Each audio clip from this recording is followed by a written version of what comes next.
Narcissistic personality disorder में बात करते हैं, जिसमें बहुत तरह के नार्सिसिस्ट होते हैं। ग्रैंडियोस नार्सिसिस्ट होते हैं, कवर्ट नार्सिसिस्ट होते हैं, मैलिग्नेंट नार्सिसिस्ट होते हैं, अगेन जो highly dangerous criminal minded narcissist होते हैं, और साइकोपैथिक नार्सिसिस्ट होते हैं, सोशियोपैथिक नार्सिसिस्ट होते हैं। वो उस तरह के लोग होते हैं जो तुम्हारे हर एवरेज सेल्फिश इंसान, सेल्फ अब्जॉर्ब इंसान जो सारे ही होते हैं उनकी तरह नहीं होते हैं। प्लीज, ये बहुत अलग लोग होते हैं। चाहे तो फिर से सबसे पहले जो मैंने वीडियो बनाया था नार्सिसिज्म के ऊपर, उसको आप देख सकते हैं। उसमें क्लियरली मैंने वर्ड्स नार्सिसिज्म को भी एड्रेस किया है कि इसकी लिनेज कहाँ से आती है, ये कैसे शुरू हुआ, ये ग्रीक माइथोलॉजी से आता है, इसका क्या अर्थ होता है, इसका अब स्पेसिफिक मीनिंग क्या होता है जब हम नार्सिसिस्टिक पर्सनालिटी डिसऑर्डर के बारे में बात करते हैं। तो आपको सब कुछ समझ आ जाएगा।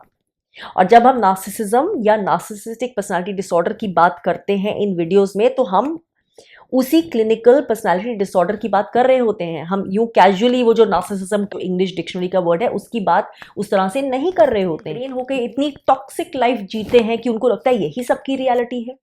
तो इसमें अलग से बात क्या है, इसमें क्यों इतना महत्व दिया जा रहा है, इन लोगों को अलग से कैटेगराइज क्यों दिया जा रहा है। So I feel sorry for you guys, क्योंकि आपको पता ही नहीं कि आप किस तरह की जिंदगी जी रहे हैं। और अगर आपकी लाइफ में इंटीमेटली एक दो भी ऐसे इंसान हैं तो आपकी लाइफ हेल बनाने के लिए बिल्कुल पर्याप्त है। उनके सामने आपको बाकी तरह के वो सो कॉल्ड जो आपको लगता है सेल्फिश, सेल्फ अब्सॉर्ब्ड बिहेवियर्स, वो बहुत हल्के फुल्के लगेंगे, बहुत हार्मलेस लगेंगे। तो उनकी बातें नहीं होती हैं जब हम नार्सिसिस्टिक पर्सनालिटी डिसऑर्डर की बात करते हैं। और यही प्रॉब्लम है नार्सिसिज्म वर्ड को कैजुअली यूज करने के लिए, कि कई लोग कैजुअली उसको हर दूसरे के लिए इस्तेमाल कर देते हैं और कई लोगों को लगता है इसमें क्या बुराई है, सारे ही तो ऐसे होते हैं। ऐसा नहीं होता है। तो इस तरह से तो आपके जैसे लोग ऐसा भी बोलेंगे कि अगर किसी को बाइपोलर डिप्रेशन है या फिर किसी को बीपीडी है तो बोलेंगे इसमें क्या है, मूड स्विंग्स तो सभी को होते हैं। फिर अबैंडनमेंट का फियर तो सभी को होता है। अबैंडनमेंट में हम कुछ भी सेल्फ हार्म भी कर सकते हैं। अबैंडनमेंट के फियर से हम दूसरों को भी नुकसान पहुंचा सकते हैं। ये तो हर एक को डर आ जाता है।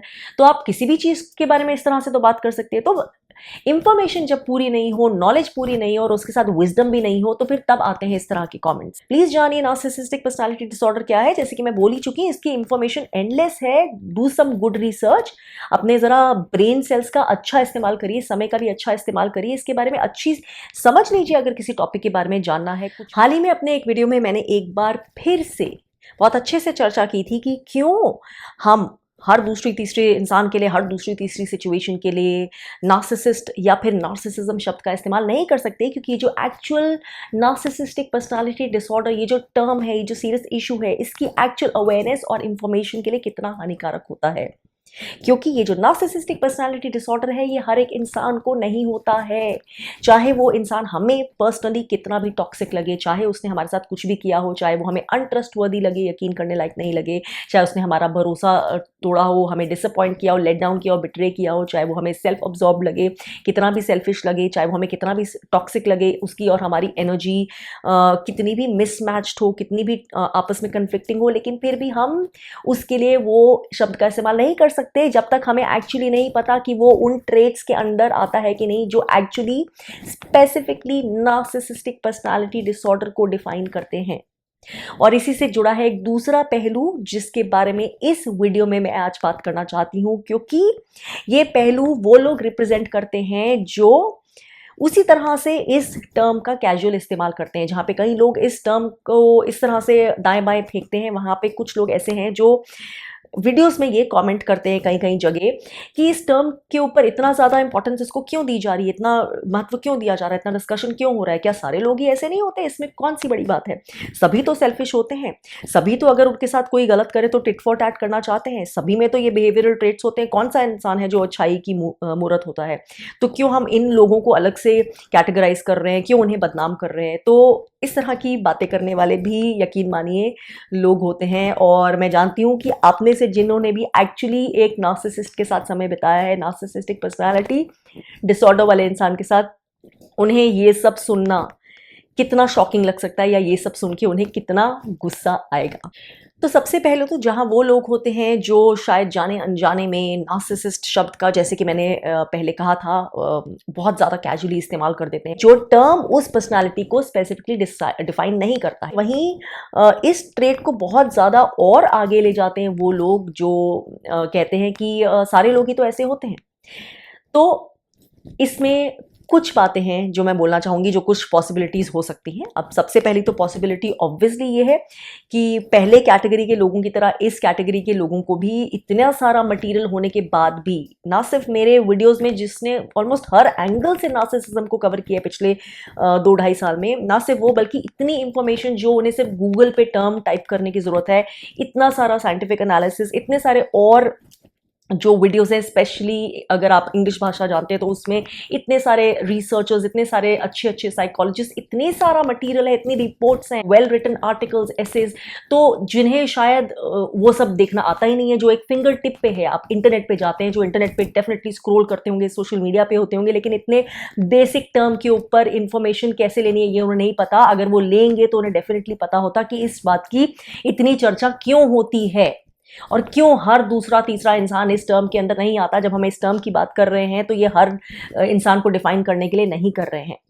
तो सबसे पहले तो वो इतनी शेयर इग्नोरेंस आती है, जो समझ नहीं आता कि आजकल की दुनिया में इतनी इग्नोरेंस कैसी हो सकती है। तो अपने ही वीडियोस की अगर बात कर लूँ तो इतनी सारी इंफॉर्मेशन मैंने पर्सनल एक्सपीरियंसेस से, ऑब्जर्वेशन से और बहुत सारी रिसर्च से बार बार प्रेजेंट की है इस टॉपिक के हर पहलू पर। तो सबसे पहले तो अगर वो लोग कहीं से भी इस इंफॉर्मेशन के ऊपर एक्चुअल क्यूरियोसिटी रखते तो उन्हें पता होता कि नार्सिसिस्टिक पर्सनालिटी डिसऑर्डर बहुत स्पेसिफिक बिहेवियर ट्रेट्स का एक सेट होता है, जो सभी ट्रेट्स या लगभग सभी ट्रेट्स किसी एक पर्टिकुलर पर्सनालिटी में पाए जाते हैं। कभी कभी नहीं, आते जाते नहीं है, कंसिस्टेंट तरह से पाए जाते हैं, उन्हें डिफाइन करते हैं इस तरह से कि हर वो इंसान जो उनके साथ किसी लंबे रिश्ते में है, प्रोफेशनली, पर्सनली या किसी भी तरह से, वो उनकी पर्सनालिटी में वो झलक पा सकेगा। और वो झलक उसको और हर दूसरे तीसरे इंसान में नहीं दिखती है। वो बहुत स्पेसिफिक बिहेवियरल ट्रेट्स होते हैं जो इतने अविश्वसनीय होते हैं जब तक किसी इंसान ने वो खुद फेस नहीं किए किसी के साथ। वो स्पेसिफिक ट्रेट्स का होना जो बहुत क्लियरली क्लिनिकली डिफाइंड है, उनको बोला जाता है नार्सिसिस्टिक पर्सनालिटी डिसऑर्डर। ये दुनिया में एक जो बहुत छोटी परसेंटेज के लोगों में होते हैं, थोड़ी परसेंटेज, अपने आप में ये परसेंटेज बहुत बड़ा है और ये परसेंटेज बढ़ता गया है पिछले कुछ समय में। जिस तरह से दुनिया की मटीरियलिस्टिक सोच होती जा रही है, जिस तरह से दुनिया की प्रोग्रामिंग होती जा रही है, तो आजकल हर जो पोजीशन ऑफ पावर है, स्पेशली जिस तरह से वर्ल्ड रूल हो रही है, जो बड़े बड़े इंस्टीट्यूशंस में लोग रूल करते हैं, उसमें अधिकतर इस तरह की पर्सनालिटीज़ होती हैं, narcissistic personalities, out and out narcissistic personalities या साइकोपैथिक पर्सनालिटीज। इसके ऊपर मैं चर्चा कर चुकी हूँ अगेन अपने न्यू अर्थ और मैट्रिक्स वाले वीडियोस में। तो ये वाले ट्रेट के लोग बहुत हैं, लेकिन फिर भी अपने आप में जब हम बाकी पॉपुलेशन से कंपेयर करें तो इनका हिस्सा डेफिनेटली वो पॉपुलेशन के हिसाब से कम है। तो ये कहना पहली बात कि सभी लोग ऐसे होते हैं, इससे बड़ी गलतफहमी, बेवकूफ़ी अब मैं क्या बोलूँ कि क्या हो सकती है। तो सबसे पहले तो आपको कुछ नहीं करना, आपको जानना है कि वो सारे ट्रेट्स क्या हैं और क्या वो सारे ट्रेट्स आपको किसी में दिखते हैं, किसी इंसान में बार बार दिखते हैं, हमेशा ही दिखते हैं। अगर ऐसा है तो मैं यही कहना चाहूँगी कि भाई आप बहुत ही गलत लोगों से सराउंडेड हैं, इस तरह के गलत लोगों से सराउंडेड है जिन्होंने आपको दुनिया के बारे में डेल्यूजनल कर दिया, अपने आपको इल्यूजन में ट्रैप कर दिया कि अरे दुनिया तो ऐसी ही होती है। इतना ज़्यादा कि आप देख ही नहीं पा रहे कि ये इंसान को, अरे बाप रे, इसको तो नार्सिसिस्टिक पर्सनालिटी डिसऑर्डर है, मैं तो किसी फुल ब्लोन नार्सिसिस्ट से डील कर रहा हूँ। तो उसके लिए तो फिर आपको खुद को ही सेव करने की ज़रूरत है। और ये भी हो सकता है कि आप में से कुछ लोग ऐसे होते हैं जो इस तरह के कमेंट्स लिखते हैं, उन्हें खुद अपने में ये सारे ट्रेट्स दिखते हो, and it's a way of self defence, it's a way of deflecting, कि दुनिया को ही बोल दो कि दुनिया ही ऐसी है तो फिर मुझे कौन पकड़ पाएगा। तो दोनों में से जो भी रीज़न है वो तो आपको ही पता होगा। जहाँ तक रही बात कि सब लोग ऐसे होते हैं, अब कौन इंसान होता है जो सेल्फिश नहीं होता, कौन इंसान होता है कि जो जिसके साथ किसी ने गलत किया हो तो वो वापस रिवेंज नहीं चाहता हो। तो जहाँ तक इन सब चीज़ों के बारे में बात है, तो मैं यही कहना चाहूँगी कि दुनिया बिल्कुल वैसे ही हो सकती है जैसे हम उसे देखना चाहें। स्पिरिचुअली भी यही सच है कि जहाँ पर ये भी कहा जा सकता है कि इंसान गलती की ही मूरत है, इम्परफेक्ट है, वहीं पे ये भी होता है कि नहीं, इंसान की जो असल एसेंस है वो गुडनेस है, क्योंकि वो डिविनिटी का पार्ट है। उसके ऊपर सिर्फ झूठ की और गलत की और प्रोग्रामिंग की परतें चढ़ गई हैं। वो परतें जैसे जैसे हटती जाती है तो इंसान का असली स्वरूप से वो परिचित होता जाता है, और जब वो प्रोसेस पूर्ण हो जाता है उसी को एनलाइटनमेंट भी कहा जाता है।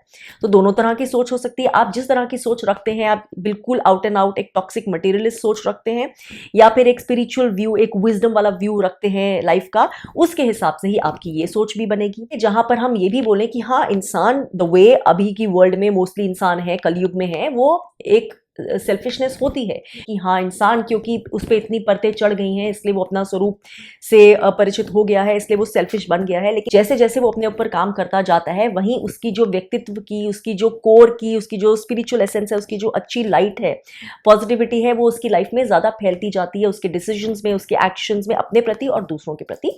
और वहाँ पे वो इंसान एक बेहतर इंसान, अपना हाईएस्ट वर्जन बनता जाता है। वहीं जो इंसान खुद पे काम नहीं करता, बिल्कुल टॉक्सिक डार्कनेस में रहता है, अपने शैडो ट्रेट्स को नहीं देखता, materialist toxic selfish view of life से ही पूरा अलाइंड होके रहता है, उसी प्रोग्रामिंग में रहता है, वहाँ पे ऑब्वियसली वो अपना बुरे से बुरा ही वर्जन लाइफ को देगा और खुद को देगा और अपने आसपास वालों को देगा। तो ये देखना तो क्लियर ही है कि आप कौन से व्यू से अलाइन लग रहे हैं। कोई भी दूध का धुला नहीं होता, लेकिन वहाँ भी हमें समझने की बात ये है कि ये सेल्फिशनेस भी जब लोगों में एक्सप्रेस होती है अलग अलग तरह से, तो वो कैसे एक्सप्रेस होती है।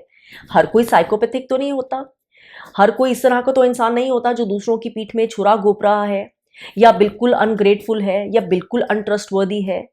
तो उसकी सेल्फिशनेस अगर झलक रही है तो किस तरह से? क्या वो ऐसी सिचुएशन है जहां पर उसके पास कोई ऑप्शन ही नहीं थी, या जहां पे जेन्युइनली किसी ने उसके साथ बुरा किया और उसने पलट के जवाब दिया है, या जहां पर उसको लगता है कि कोई नौकरी मिल रही थी, या इस तरह की कोई सिचुएशन थी कि जहां पर कंपटीशन था और सेल्फिश होने का मतलब था कि नहीं, उसको अपने बारे में देखना है, अगर वो दूसरे के बारे में सोचने लगेगा तो फिर वो अपने अपने लिए वो काम नहीं कर पाएगा।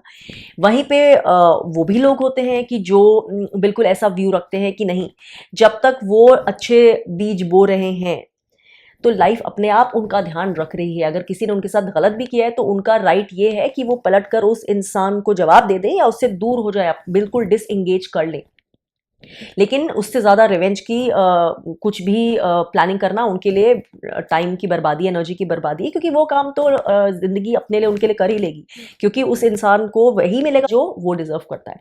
तो बहुत लोग हैं जो इस तरह से अपनी ज़िंदगी बिताते हैं और बहुत अच्छे से बिताते हैं, और मैं ऑनेस्टली कह सकती हूँ कि मैं उस ग्रुप को बिलोंग करती हूँ, क्योंकि मैं यही मानती हूँ जो मेरी इंटेंशन है उसके हिसाब से जो मैं दूंगी, जो मैं इंटेंशन रख रही हूँ किसी के प्रति, चाहे मैं मुंह पे मीठा मीठा बन के दिखा रही हूँ, लेकिन डिविनिटी को वो इंटेंशन दिख रही है, तो मुझे भी वही परोस के मिलेगा, इस सिचुएशन में नहीं तो किसी और सिचुएशन में। And therefore I trust in the wisdom of life कि मुझे बस मेरा सबसे बेहतर वर्जन होते जाना है, मुझे अपने पे काम करते जाना है, मुझे लाइफ पे ट्रस्ट करना है। जब मैं उस पे ट्रस्ट कर रही हूँ जो मेरे ही अंदर का डिवाइन पार्ट है, उसको मैं नेचर भी बोल सकती हूँ, उसका स्वरूप मेरे अंदर भी है, तो वो पार्ट अपने आप मेरे लिए जो भी ज़रूरी है, जो भी बेहतर है, मुझे अपना हाईएस्ट वर्जन बनते जाने के लिए, इस लाइफ को पूरा फुलफिल करने के लिए, पूरा मीनिंग पाने के लिए, पूरा हाईएस्ट पर्पस जो मैं जीने के लिए आई हूँ, फिजिकली, मेंटली, इमोशनली, स्पिरिचुअली, मुझे अपने आप मेरे लिए क्रिएट होता जाएगा। उसके लिए मुझे हाथ पैर नहीं मारने, उसके लिए मुझे दूसरे का पत्ता नहीं काटना, उसके लिए मुझे दूसरे के साथ झूठ नहीं बोलना, दूसरे का गलत नहीं करना। मेरी जिंदगी का ज़्यादा अनुभव यही है। बुरे अनुभव भी हैं, लेकिन बुरे अनुभव का भी रीज़न होता है, वो भी मैं स्पिरिचुअली समझने की कोशिश करती हूँ। तो इस तरह से मैं ये चीज़ कैसे बोल दूँ कि नहीं सारे इंसान ऐसे होते हैं, सब इंसान ऐसे नहीं होते। मुझे बहुत बेहतर से बेहतर इंसान अपनी ज़िंदगी में मिले हैं, और ये भी होता है कि आप जिस तरह की एनर्जी रिफ्लेक्ट करते हैं, उस एनर्जी के लोग, या एटलीस्ट आपको उन सिचुएशंस में हेल्प के लिए जैसे लोगों की ज़रूरत है, डिविनिटी आपको उसी तरह के लोग सिर्फ उतनी हेल्प के लिए भेज देते हैं। अगर आप वैसी नेगेटिव इंटेंशन रखते हैं तो शायद आपको लगता हो कि थोड़े समय आपका बहुत अच्छे से काम चलता है, आप हर जगह अपनी बात निकाल लेते हैं, अपना बेनिफिट कर लेते हैं, लेकिन आप रियलाइज करेंगे कहीं ना कहीं कि वो शॉर्ट टर्म होता है। आपको जिंदगी से थपेड़े भी उतने ही पड़ते हैं, अलग अलग तरह से पड़ते हैं। यहां से लगता है आपने कुछ गेन कर लिया, कुछ मारामारी करके, दिमाग लगा के, स्कीमिंग करके, बाकियों का पत्ता काट के, गलती करके, झूठ बोल के, तो आपको जिंदगी किसी दूसरे एस्पेक्ट में उसकी भरपाई कर देगी। तब आपको समझ नहीं आएगा कि वहां पर ऐसा क्यों हो रहा है। वहीं सेल्फिशनेस की डेफिनेशन वो भी हो सकती है कि कोई अगर सच में अपना स्वधर्म प्रैक्टिस कर रहा है, जो कि होता है इस दुनिया में जब आप आए हैं तो आपको अपना हाईएस्ट वर्जन होके जीना है, तो आप उसके प्रति कमिटेड हैं। आप कौन हैं, क्या करने आए हैं, आप अंदर से क्या हैं, उसको जानने के लिए आप कमिटेड हैं। और जब आप कमिटेड हैं, आप सच में इस चीज को इंपॉर्टेंस देते हैं, तो फिर आप एक सेल्फ अवेयर होके, कॉन्शियस होके और सेल्फ लव के साथ जिंदगी जिएंगे। ये सेल्फ लव जो मैं जैसे कि अपने वीडियोस में बता चुकी हूँ, वो सेल्फिशनेस से बहुत डिफरेंट होता है, ये सेम चीज नहीं होती है। तो ये भी हो सकता है कि जब आप इस तरह के इंसान हो, तो तब वो सारे लोग जो आपके ऐसा होने से बेनिफिट नहीं कर पा रहे हैं क्योंकि वो अनहील्ड स्टेट्स में हैं, इसलिए आपको भी अनहील्ड रहना चाहते हैं, क्योंकि आपके ऐसे होने से उनको बेनिफिट नहीं मिलता, उनको कन्वीनियंस नहीं मिलती, तो इसलिए वो आपको गैसलाइट करके आपको सेल्फिश बोलना चाह रहे हैं। क्योंकि आपको पता है कि जब मैं बिना अपने पे काम किए, बिना अपना स्वधर्म फॉलो किए दूसरों को सिर्फ देने की कोशिश करता हूं, तो मैं एग्जॉस्ट हो जाता हूं, I am an empty well. और तब मैं दूसरों का इसलिए करता हूं क्योंकि मुझे डर है कि मुझे बाहर से वैलिडेशन नहीं मिलेगी जिसकी मुझे जरूरत है, वो प्यार, वो वैलिडेशन, वो रिस्पेक्ट, वो सिक्योरिटी। लेकिन जो इंसान समझदार है, वाइज है, जो जानता है कि सब कुछ मेरे अंदर ही है और मुझे उसी को देखना है, उसी के साथ शुरू करना है, वो समझेगा कि जब यहां से मैं भर रहा हूं तो अपने आप मेरी एनर्जी वही सब रेडिएट करेगी जो मेरे लिए भी बेहतर क्रिएट करेगी और बाकियों को भी पॉजिटिविटी देगी, बाकियों के लिए भी कंपैशन, एम्पैथी, काइंडनेस अपने आप जनरेट करेगी। मेरे थ्रू कोई एक्शन होगा ही नहीं जो जेन्युइनली गलत एक्शन हो, या इविल एक्शन हो, या डार्क एक्शन हो, या इल इंटेंशनड एक्शन हो। मुझे कुछ पूर्ति करने के लिए, अपना खाली कुआं या एक डार्कनेस को भरने के लिए, एक एम्प्टीनेस को भरने के लिए दूसरों के लिए कुछ नहीं करना, सेल्फिश होकर नहीं करना है। बाकी लोग उन्हें आराम से सेल्फिश बोल सकते हैं जिन्हें उस चीज की समझ नहीं है, तो वो भी होती है एक सेल्फिशनेस की डेफिनेशन। तो पहले तो डिसाइड करिए कि सेल्फिशनेस की डेफिनेशन आप सबके अलग अलग हिसाब से क्या है। और अगर आपकी डेफिनेशन जनरली वो है कि वो वाली नॉर्मल सेल्फिशनेस होती है जैसे कि नार्सिसिस्टिक पर्सनालिटी डिसऑर्डर में डिफाइन की गई है स्पेसिफिक, तो फिर तो भगवान ही आपका भला करे कि अगर आपको वो नॉर्मल चीजें लगती हैं, या फिर जैसे मैंने कहा कि हो सकता है वो ट्रेट्स एक्चुअली आपके अंदर हो और आप वो बाहर के लिए डिफ्लेक्ट कर रहे हो, ये कह के कि ये तो नॉर्मल चीजें ही होती हैं, मुझ में क्या गलत है, ये तो सब में ही होता है। ये तो अलग बात थी। मैं फिर से बोलूंगी कि लोग, जो अधिकतर एवरेज इंसान जो होता है, एक नॉर्मल इंसान जो बहुत बुरा नहीं है बिल्कुल और जो बहुत दूध का धुला भी नहीं है, वो सेल्फिशनेस भी जो उसके पार्ट्स होते हैं, सेल्फ अब्जॉर्ब्ड पार्ट्स भी जो होते हैं, वो एक तरह के होते हैं। हो सकता है वो किसी पर्टिकुलर इंसान के साथ टॉक्सिक हो या सेल्फिश हो क्योंकि वहां पे बात नहीं बनती है, उनकी आपस में नहीं बनती, या किसी उसको लगता है कि उसने उसके साथ बुरा किया था, या वो किसी स्पेसिफिक सिचुएशन में इनसिक्योर हो जाता है अपनी फैमिली के लिए, अपने लव्ड वंस को लेकर, चाहे उस बेनिफिट के लिए। ये नहीं है कि वो इंसान किसी दूसरे का बुरा ही कर देगा, लेकिन वो सिर्फ अपने लिए सोचेगा पहले, तो इस तरह की सेल्फिशनेस हो सकती है। और एक दूसरी तरह की सेल्फिशनेस हो सकती है जो आउट एंड आउट परवाह ही नहीं करती कि दूसरों की बिल्कुल तबाही हो जाए, बर्बादी हो जाए, जो डीवियस, स्कीमिंग, ईविल काइंड के लोग होते हैं। तो बहुत इंटेंसिटीज, बहुत डिग्रीज, बहुत तरह की सेल्फिशनेस होती है। तो आप किसको सेल्फिशनेस बोलते हैं? एक एवरेज काइंड ऑफ सेल्फिशनेस जिसमें बहुत सारे लोग फिर भी फंसे हुए हैं, या उस तरह की सेल्फिशनेस जो ईविल काइंड ऑफ सेल्फिशनेस है? क्योंकि प्लीज समझिए, नार्सिसिस्टिक पर्सनालिटी डिसऑर्डर के लोगों के बारे में हम जब बात कर रहे होते हैं तो हम एक एवरेज इंसान जो अच्छा नहीं है इतना, या जो थोड़ा टॉक्सिक है, उसकी बात नहीं कर रहे होते हैं। ये वाले लोगों को जो उनके ट्रेट्स होते हैं वो दर्शाने के लिए कोई भी पर्टिकुलर रीजन की जरूरत नहीं होती है। वो अंदर से खाली होते हैं, देयर इज अ डार्कनेस, वो वैसे ही होते हैं। वो अपने दोस्त के साथ भी वैसे होंगे, वो अपने पेरेंट्स के साथ भी वैसे होंगे, वो अपने बच्चों के साथ भी ऐसे होंगे। हो सकता है किसी के साथ खुल के वो नजर आए, किसी के साथ इतनी जल्दी उन्हें समझ नहीं आए। Narcissist do not love anyone. तो क्या आपके एवरेज इंसान, सेल्फिश इंसान ऐसे ही होते हैं कि वो किसी का भी भला नहीं चाहते, अपने बच्चों का भी नहीं, अपने हस्बैंड वाइफ का भी नहीं, अपने भाई बहन का भी नहीं, और एंड में अपने खुद का भी नहीं? क्योंकि ऐसे होते हैं नार्सिसिस्टिक पर्सनालिटी डिसऑर्डर के इंसान। ये एक प्रॉपर क्लिनिकल पर्सनालिटी डिसऑर्डर है। अगर आप उन लोगों में से हैं जो जानबूझ के इस टॉपिक को मिसडायरेक्ट करने की कोशिश करते हैं, तब तो आपको इससे ज्यादा एनर्जी देने की किसी को भी जरूरत नहीं है। लेकिन अगर आप उन लोगों में से हैं जो अनजाने में इस टॉपिक को कैजुअली लेते हैं, तो फिर आप जानिए आप बहुत हजारों लोगों के साथ नाइंसाफी कर रहे हैं अक्रॉस द वर्ल्ड, जिन्होंने एज हस्बैंड या वाइफ या एज चिल्ड्रन या एज एन एम्प्लॉई या किसी भी और रूप में किसी नार्सिसिस्टिक पर्सनालिटी डिसऑर्डर के इंसान के साथ वाकई अपनी ज़िंदगी बिताई है, चाहे वो कवर्ट नार्सिसिस्ट हो, मैलिग्नेंट नार्सिसिस्ट हो या फिर किसी और तरह का नार्सिसिस्ट हो, जिसने किसी नार्सिसिस्टिक वाइफ या हस्बैंड के साथ जिंदगी बिताई है या अभी भी बिताने पर मजबूर है। हर उस बच्चे के साथ नाइंसाफ़ी कर रहे हैं जो अडल्टहुड में भी एक नार्सिसिस्टिक पेरेंट के साथ लाइफ बिताने के स्कार्स कैरी कर रहा है और अभी तक खुद को हील करने की कोशिश कर रहा है। उनसे पूछिए कि वो लाइफ कैसी होती है। शायद वो अभी भी उस रिश्ते में बंधे हुए हैं, फिर हर नई सुबह वो कोशिश करते हैं कि शायद आज वो दिन होगा जब मैं इस रिश्ते से हट पाऊंगा, निकल पाऊंगा, अपने वुंड्स हील कर पाऊंगा। तो प्लीज़ जानिए, आपकी रिस्पॉन्सिबिलिटी है उन सभी के प्रति और इस टॉपिक की अवेयरनेस के प्रति। इस टॉपिक की समझ ज़रूर ठीक से लीजिए, क्योंकि हो सकता है अभी नहीं तो कभी आपकी ज़िंदगी में आपको वाकई कोई ऐसा इंसान मिले तो आपको पता चले कि एक्चुअली नार्सिसिस्टिक पर्सनालिटी डिसऑर्डर से डील करना क्या होता है, ऐसे इंसान के साथ किसी भी रिश्ते में आना क्या होता है। भगवान से प्रार्थना तो यही होगी कि ऐसा आपके साथ ना हो।